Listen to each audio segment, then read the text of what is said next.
Güzgüdeki əksine biraz derin bak.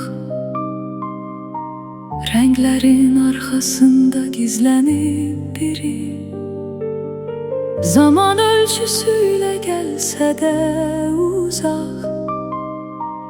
O hələ oradadır, hamıdan sirli. Gözlerin dibinde bir uşaq ağlar. Sesini boğublar, duymayıp kimse. Maraqlı görünüp ona şekiller. Oradan ona baxan gülümsəyibsə, yorulub o uşaq tənha qalmaqdan. Sənə pənah gətirib səndə dincəlir.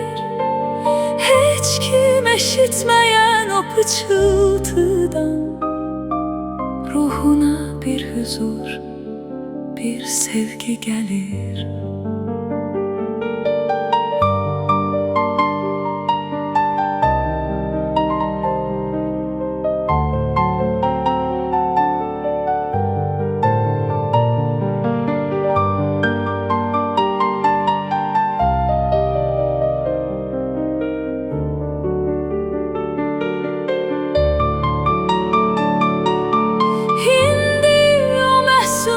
Bakışını tut, kalbinin en temiz küncünde eyle.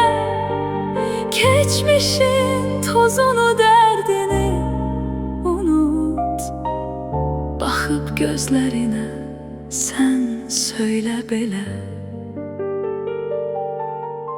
mən seni unutmadım, mən seninleyim. Hiç neden korkma, elin məndedir. Seninle bu dünyada sevinəcəyəm.